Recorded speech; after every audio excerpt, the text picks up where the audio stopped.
Pourquoi nous créons des situations?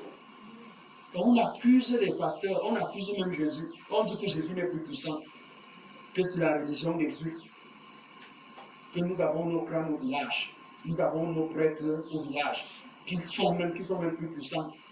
Comme dernièrement, on a montré, je crois que c'était à Bâtier, quelque chose comme ça. Une chefferie qui était controversée. L'administration avait choisi un candidat et le village a choisi un candidat. Celui qu'on voulait, que l'administration voulait imposer apparemment était illégal, illégitime. Quand on a voulu l'indemniser, il y a un tourbillon qui est venu ranger tout. Ça a mis tout à terre. J'ai un collègue qui m'a dit, tu as vu la puissance. Il a dit que je ne renie pas la puissance des ténèbres. Il a sursauté lorsque je lui ai dit ça. Mais la Bible nous dit que la puissance de Dieu est ce qu'on est, celle-là qu'on appelle la. Qui avait dit ça? C'est un roi qui avait dit ça, un prophète. Ça, c'est une puissance qu'on appelle la grande. Il y a puissance et il y a puissance. La même manière qu'il y a serpent et il y a serpent. Alléluia. Il y a les serpents qui avaient d'autres serpents. Les autres ont des serpents. Les Égyptiens avaient des serpents, non? On ne doute pas. Vous avez des serpents, vous pouvez transformer. Mais la différence, c'est que mon serpent avale tous les vôtres. Tous vos serpents. C'est là la différence. Il a fermé sa bouche. Alléluia. Donc, nous créons des situations, mais comme nous avons un Dieu dont le caractère est l'amour, il est l'amour, il n'aime pas nous voir créer avec nous des situations tenaces, des situations qui nous humilient. C'est la raison pour laquelle il a suscité Jésus. Alléluia. Vous ne connaissez même pas qui est Jésus. Nous devons tomber amoureux de Jésus, amoureuse de Jésus. Je vous dis la vérité. Si tu n'es pas amoureuse ou amoureux de Jésus, je ne sais pas ce que tu es vraiment une femme illégitime. Tu ne vas rien recevoir parce que tu ne connais pas la valeur de ton époux. Tu ne connais pas qui il est effectivement. Jésus. On te dit, Colossiens 2 dit, Paul a compris ce mystère. Il dit, nous avons tout pleinement en lui. Nous avons tout. Le tout là, dans le tout là, il y a tout ce que tu en as besoin. Quand je l'ai dit, crois ça comme un enfant. Prends ça comme du lait comme un enfant. C'est tout. Même le problème que tu penses là que c'est très grave, que ça n'est pas Jésus, il te dit qu'il a ça. Je vous dis la vérité. Nous avons tout pleinement en Jésus. Mais le problème c'est quoi? Le problème c'est que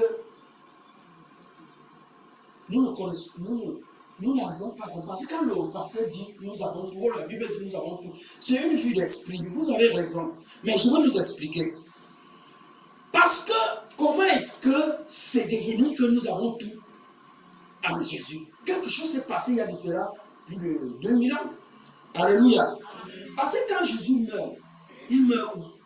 Est-ce qu'on a fusillé Jésus? Est-ce qu'on a poignardé Jésus? Mais pourquoi on le crucifie? Alléluia. Pourquoi est-ce qu'on crucifie Jésus? Voilà pourquoi j'ai donc le titre de ce jour-là, la croix de Jésus, notre précieux trésor. Voilà pourquoi tu vois souvent certaines personnes porter la croix. Peut-être qu'ils ne savent pas le mystère de la croix. S'il n'y avait pas eu la croix, toi et moi, nous ne serions pas ici. Je vous dis la vérité. On serait empiffrés dans nos traditions qui nous devaient continuer à nous tuer, à nous faire ça Dieu. Mais grâce à la croix de Jésus, le mystère de la croix, que la différence, n'est-ce pas, s'est opérée. Amen. C'est ça le secret de notre vie victorieuse. Alléluia. Car sans la croix, ou alors l'œuvre de la croix, aucune délivrance ne serait possible. Je vous dis la vérité.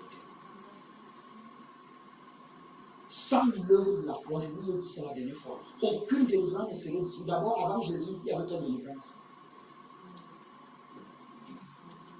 C'était spontané comme ça.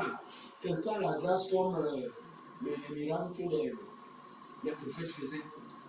Mais avec l'arrivée de Jésus et l'œuvre qu'il a posée a démocratisé les miracles. Amen. Amen. Ce n'était plus l'apanage d'un petit groupuscule de personnes. C'était maintenant au vu de tout le monde. Alléluia. Bien aimé, si le diable ou alors le système de ce monde savait qu'en tuant Jésus, je nous ai dit ça la dernière fois, s'il savait qu'en tuant Jésus, ça devait nous donner la victoire sur nos ennemis, il n'aurait pas fait. Et c'est ça le mystère. Et c'est la raison pour laquelle Dieu les a cachés ça. Et nous avons la chance que Dieu, le diable ne voit pas l'avenir.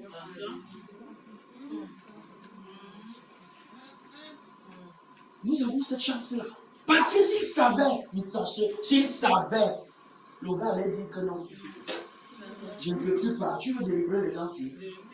Écoutez-le d'abord, regardez un peu un truc. Jésus, il surveillait ce processus. Parce que le gars, quand Jésus vient sur la terre, il savait qu'il allait mourir. Il allait dire ça à ses apôtres. Tout le temps, il a dit que moi, je veux mourir. Moi, je dois mourir pour mes disciples. Alléluia. Mais un jour, Pierre dit que non.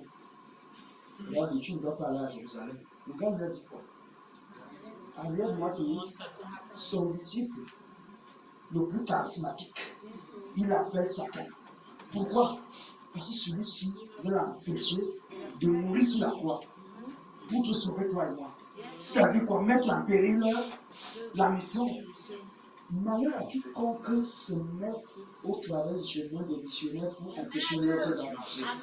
Ceux-là sont classés comme Satan. Amen. Et vous savez que le sort de Satan, c'est où? En enfer, dans les flammes. Alléluia.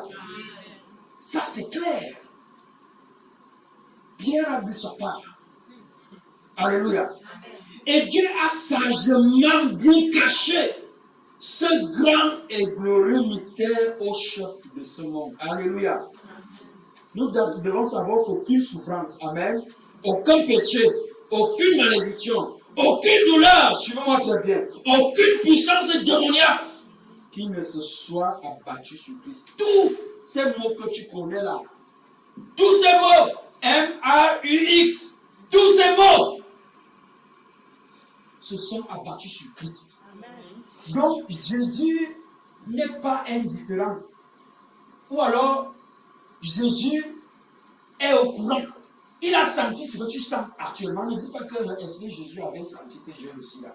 Est-ce que Jésus avait senti que j'ai est-ce que Jésus avait senti que j'ai le lumière? Il a senti tout ça. Yes. Alléluia. Mais en réalité, sans l'épisode de la croix, le passage de Jésus sur terre serait caduque. Imaginez-vous seulement ce Jésus-là. Bon, laissez-la pulsion de l'époux. Il a fait voir Bartimée, non. C'était bien, non. Lazare a été ressuscité, non. Après, il dit que la croix a été dure. D'abord, souvenez-vous que nous a dit, j'ai essayé aussi de Jésus, il y a un moment, c'est cool. Mais que ça passait, c'était dur. C'était dur. Imaginez qu'il dit que non, je me préfère vraiment, ma place que j'avais au ciel était même glorieuse. Vraiment, je me préfère. Guérir, Bartimée, ça allait te servir à quoi? Un monsieur, gars. Guérir, Bartimée, ça allait te servir à quoi maintenant? Mais c'était pour Bartimée. C'était bien pour lui. Mais, pour que ces choses-là soient pérennes, il fallait passer par la croix. Il fallait que ces choses soient activées par la croix. Alléluia.